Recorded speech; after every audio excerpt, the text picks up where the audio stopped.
Siapakah Dajjal? Dajjal ini lahir di Samirah dan dia diberi nama Samiri karena lahir di Samirah. Nah, kenapa disebut Samiri? Karena lahir di Samirah. Dia lahir 100 tahun sebelum Nabi Musa diutus. Dan Allah Subhanahu wa taala memberikan kelebihan kepadanya. Pertama, dia diberikan umur panjang. Ya, yang zara umruh ila yabsah ila akhir zaman. Ya, dia ditangguhkan ajalnya sampai akhir zaman. Yang kedua, dia memiliki kecerdasan di atas akal jenius rata-rata umat manusia. Jadi sejenius apapun umat manusia yang normal, dia 60 tahun di atasnya. Sehingga penemuan-penemuannya, kecanggihan berpikirnya, kedewasaannya jauh di atas manusia. Rata-rata manusia normal. Yang ketiga, dia memiliki kemampuan sihir yang luar biasa. Apapun sihir yang selama ini kita saksikan, tidak ada yang mampu mengalahkan sihir dia. Sehingga saking luar biasa sihir yang dia miliki, seolah-olah orang mengenalnya selevel dengan Tuhan. Karena apapun yang semestinya menjadi perbuatan Tuhan, Dajjal bisa melakukannya. Ini saking hebatnya sihir Dajjal. Nah, nasab kelahirannya adalah nasab yang aneh para Allah. Dia lahir dari termasuk Bani Israel. Bani Israel ini keturunan Nabi Yakub. Yakub itu gelarnya Israel. Keturunannya disebut Bani Israel. Dari Yehuda. Yehuda ini adalah anak laki-laki dari istri pertama Nabi Yakub alaihissalam. Nabi Yakub istrinya 4. Yang pertama bernama Ya'la. Dari Ya'la ini melahirkan 6 orang. Salah satunya bernama Yehuda dan Lewi. Lewi melahirkan Nabi Musa alaihissalam. Yehuda melahirkan bangsa yang kita kenal Yahudi. Salah satunya Yehuda ini melahirkan generasi yang pada akhirnya melahirkan Samiri. Ya. Kalau Rahil istri yang kedua, dan ini istri yang paling dicintai oleh Nabi Yakub, melahirkan 2 anak, Bunyamin dan Nabi Yusuf. Nabi Yusuf dan Bunyamin. Yang lainnya juga sama melahirkan 2 anak. Kahit dari Ya'la melahirkan 2 anak, Dam dan Naftali. Ya. Anak tertua dari Nabi Yakub dari istri pertama bernama Raubin. Nah, dari Yehuda inilah lahir Samiri. Nah, ayah dan ibunya, kakek dan nenek Samiri ini adalah para penyembah berhala. Karena Samirah saat itu terkenal penyembah berhala. Ayahnya ini lahir dari proses perzinahan adik dan kakak, incest. Adik dan kakak berzina, lahir ayahnya. Adik dan kakak berzina, lahir ibunya. Jadi ayah dan ibunya ini lahir dari proses yang haram. Dan ketika ibunya menstruasi, disetubuhi sama ayahnya. Jadi itu, peluangnya dari 2000 persetubuhan dalam keadaan menstruasi, 1 bisa jadi. Karena menurut penelitian medis juga, bahwa darah kotor tidak menghalangi terjadinya fertilisasi, tidak menghalangi terjadinya reproduksi manusia. Jadi tetap pembuahan ovum oleh sperma bisa terjadi walaupun ada dalam medium darah kotor, menstruasi. Nah, ketika itulah hamil dan lahirlah Samiri.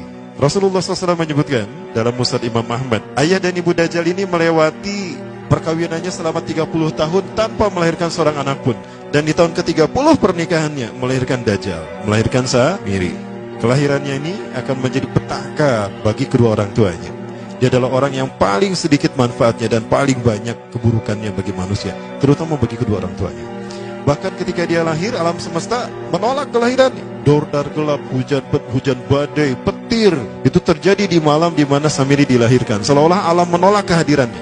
Nah, sejak lahir sampai usia 5 tahun dia tidak netek sama ibunya. Kebayang, 5 tahun air susu ASI tidak ditetekkan. Itu yang menyebabkan terjadinya kanker payudara. Maka ibunya pun meninggal gara-gara kanker payudara ini.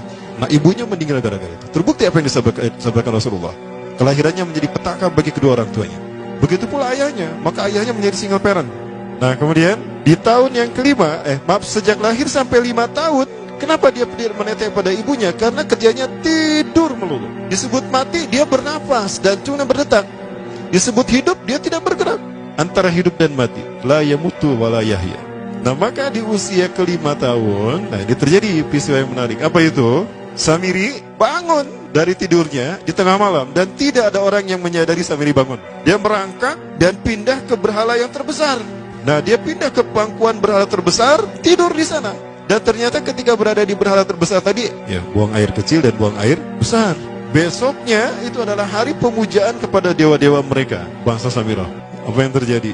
Ketika terjadi ritual pemujaan tadi, maka sang raja yang dipertuhankan oleh kaumnya mencium sesuatu yang tidak enak. Bapaknya Samiri ini adalah tokoh agama paganisnya. Pas dilihat, kaget sang raja. Ternyata itu pesing berasal dari pantatnya si Samiri yang ada di pangkuan berhala terbesar. Marah murka tuh sang raja.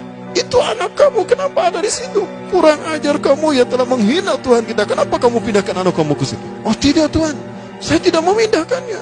Bagaimana saya bisa menghina Tuhan saya? Lalu siapa yang memindahkannya? Kan dia lumpuh. Nah, Sekali lagi, kehadirannya menjadi petaka bagi kedua orang tuanya. Akhirnya raja marah dan ayahnya dipenjara.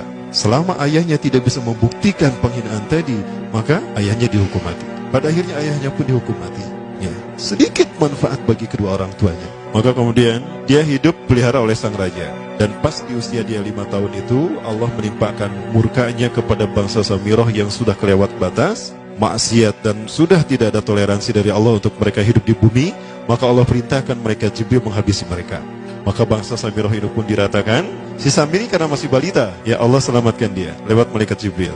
Diselamatkan dia dan ditempatkanlah di pulau entah berantah. Ada yang menyebutkan pulau ini berada di Laut Yaman, dan pulau ini dinamakan Pulau Socotra. Pulau Socotra ini adalah pulau yang berada di ujung Jazirah Arab. Nah, ini Pulau Socotra. Ini pulau tempat di mana Dajjal atau Samiri dibesarkan sejak 5 tahun sampai usia 100 tahun. Ya, dari usia 5 sampai 100 tahun dia tinggal di Pulau Socotra ini. Nah, Pulau Socotra ini adalah pulau yang berada di kawasan Yaman. Pulau yang memiliki banyak keunikan luar biasa. UNESCO sempat ingin menjadikannya keajaiban yang ke-8. Kan ada 7 keajaiban dunia ya. Yang ke-8-nya tadinya ini. Namun karena dia terkait dengan Samiri Dajjal, maka banyak negara yang menentangnya, terutama negara-negara yang menjadi pengikut Dajjal. Maka pada akhirnya pulau ini dirahasiakan. Nah, sebetulnya pulau ini unik kalau kita ingin berekreasi ke sana. Namun karena posisi yang terpencil, jarang orang mengikutinya. Para wisatawan jarang mengunjunginya. Padahal sesuatu unik, termasuk binatang dan penghuninya itu unik.